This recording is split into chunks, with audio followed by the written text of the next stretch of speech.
Hello, welcome back to my channel, Preparing for Retirement. My name is Martha, and I am sitting in my car, or sitting in a car, a rental car. Just wanted to give a quick update how the process was going. So we got done with the house.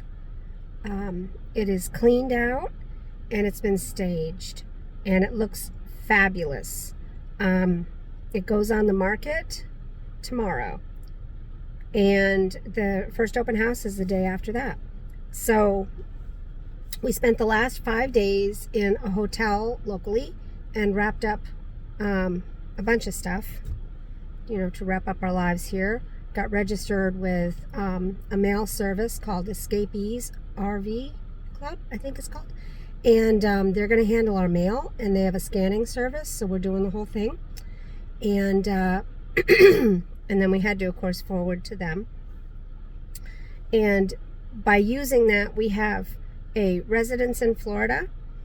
So when we get back from our big spring trip, we'll have to change our driver's licenses to the new residence address we got through the Escapees service. But yeah, so we have one more night. We're in Tampa, Florida right now. We have one more night, and then we board the ship to travel to Rome. It's going to be, I think it's 16 nights, and it's going to be relaxing, and there'll be nothing that we have to do, nothing we have to stress over, nothing to worry about.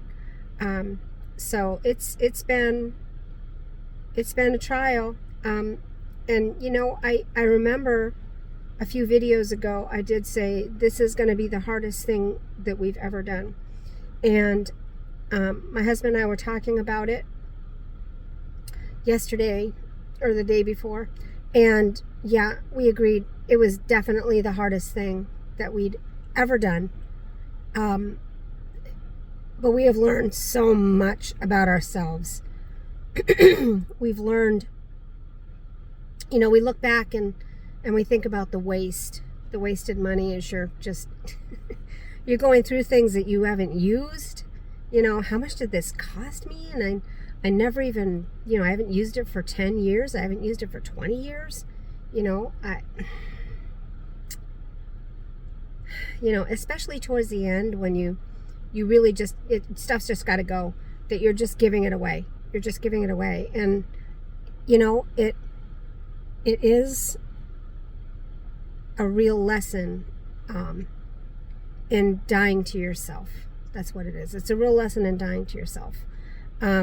Today, while we were packing the car to be able to, leave the our local area to come to Tampa, I only kept a very few pieces of pottery that I made. I love to make pottery, and I only kept a very few, and one of them was a matching cup set, and one of them fell out of the car while we were packing, and it broke, and I was kind of heartbroken. Feelings were really running high because we were exhausted and stressed, and trying to get to making yet another timeline to drop the car off at a parking place so that we could get to Tampa and turn the rental car in time, and blah blah blah blah. So temperatures were running a little bit high, and it was just so frustrating to me because I was like, I didn't keep very much. So why did I have to lose one of a set that I kept? I mean, I kept that, and then I kept a couple bowls, and that's really all I kept from all the pottery I made. It all got given away. And then you have to take a minute and breathe and just remember, it's just stuff. It's just stuff. I mean, honestly, it's handmade pottery. I can make it again, right? I can make it again. I think it was more the emotions coming out. But anyway, all that to say, we are done.